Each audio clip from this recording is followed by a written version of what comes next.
Every 4 years, roughly 3.5 billion people, half of Earth's population, stop everything to watch a single sporting event. The FIFA World Cup commands a cultural presence unlike anything else on the planet. But the scale of that audience hides a bizarre financial reality. The countries that host this event almost always lose billions of dollars, while the organization running it, which is technically registered as a non-profit NGO, walks away with record-breaking profits. Let's pick FIFA's balance sheet from their 2015 to 2018 financial cycle. During those 4 years, they generated a staggering $6.4 billion in total revenue. $3.1 billion of that income comes from selling television broadcasting rights to networks in over 140 countries. Global marketing drives another massive portion.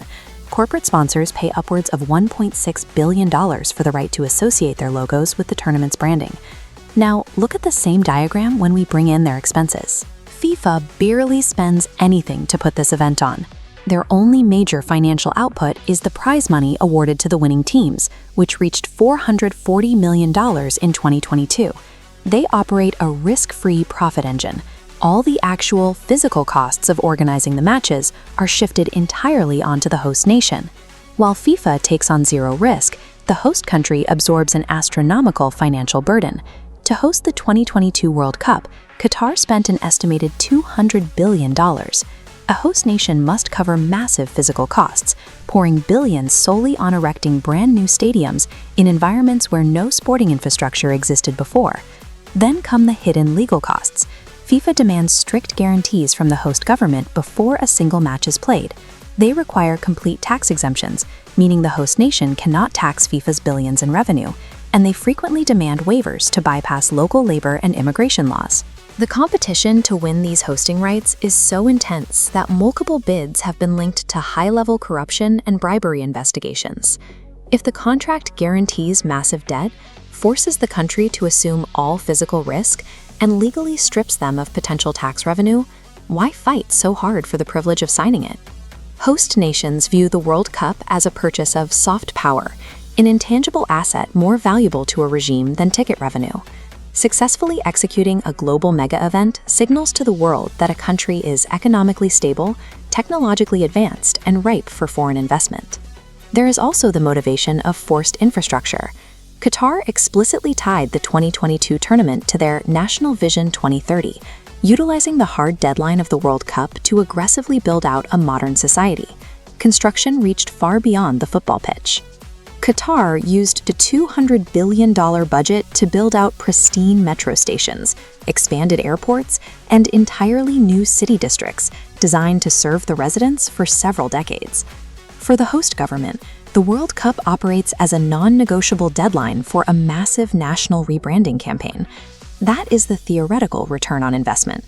The reality of what happens when the 4-week marketing campaign ends and the global cameras leave paints a much bleaker picture. Economists call them white elephants, expensive, massive infrastructure projects that become entirely useless once the event is over. Brazil's 2014 World Cup provided the prime example. Brazil spent $550 million building the Mané Garrincha Stadium. A year after the tournament wrapped, the venue was so devoid of purpose that it was being used as a parking lot for city buses.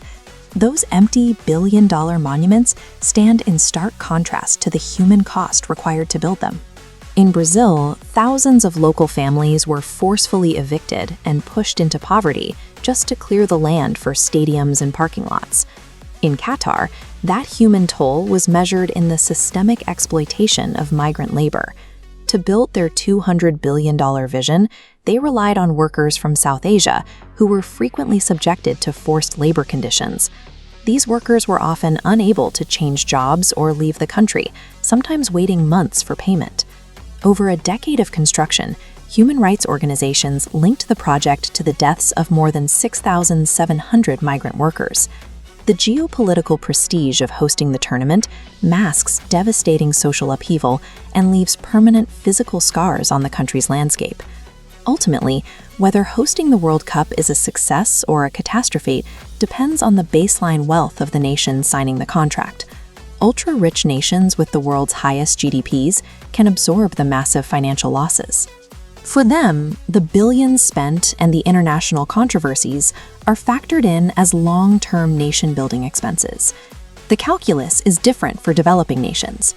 The billions spent on temporary glory represent a devastating opportunity cost for the local population. Every dollar spent to meet FIFA's stadium standards is a dollar siphoned away from critical public health initiatives, schools, and social welfare programs that tens of millions of citizens rely on.